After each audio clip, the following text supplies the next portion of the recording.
She was just this vibrant, full of energy girl. I'm just heartbroken for both of you. It's a story heard far too often this year. A family on vacation, their loved one goes into the water and never comes back. You think this is just a family vacation. Corey Ernster and Emily McDonald had been dating for 5 years, their relationship lasting through the run-up to college and a long-distance move for that first post-graduation job. I was marveled. One of the most beautiful moments I had at this visitation was meeting Lisa's mom, and she was the sweetest lady, and she just would talk about how Corey and Emily they were just like, just like family. That showed it was, true love. If something was passionate to her, she went full force with it. It wasn't, halfway. She'd just go full force. Trips to the beach were common for the pair. On Monday, August 8th, Corey and Emily walked into the waves on Lake Michigan for the last time. Captured on the South Haven live camera, bystanders rushed into the waves and pulled Corey and Emily out. Vacationers administered CPR until emergency crews arrived, but it was too late. This Snapchat, one of the final photos the couple would ever take together.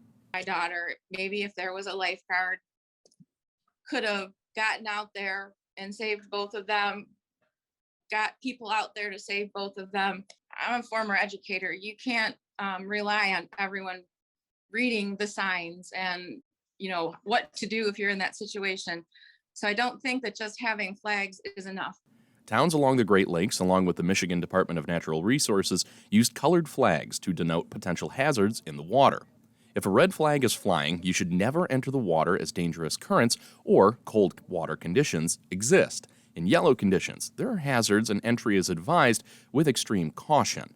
On green flag days, no dangerous currents or colder temperatures have been witnessed, but no water is safe water, so you should stay aware of changing conditions. No water is safe water, whether you're at the Great Lakes, if you're in a river or an inland or a pool.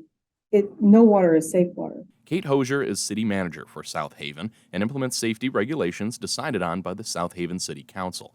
She says the colored flags work for alerting swimmers of potential dangers. It's a little hard to do one size fits all, but there should be common messaging. We found inconsistent messaging when it came to flag colors. For example, on August 16th, South Haven had a green flag flying for safer water conditions.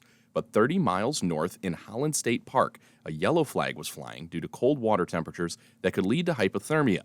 Same conditions in both locations, but different safety flags in the air. The flag system is a tool for lifeguards to use and not a replacement for lifeguards.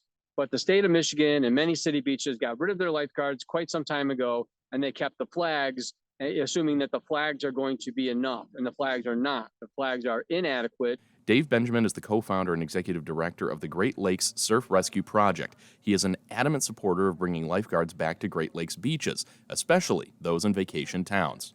These beach cities and the state of Michigan have a higher duty to protect its beachgoers because these beachgoers are coming from usually out of town or out of state or out of country.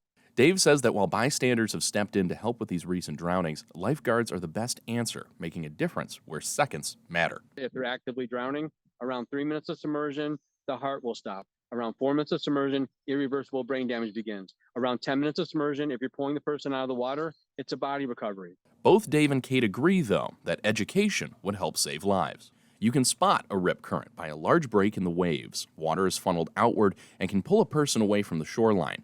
Fighting the current can quickly tire you out.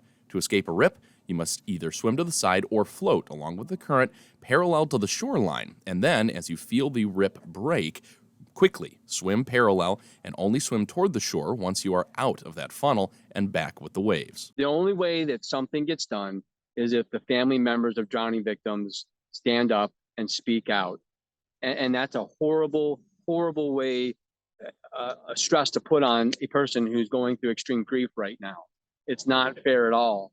And then unfortunately, that's the only way that something will happen. Your newscast saves one person.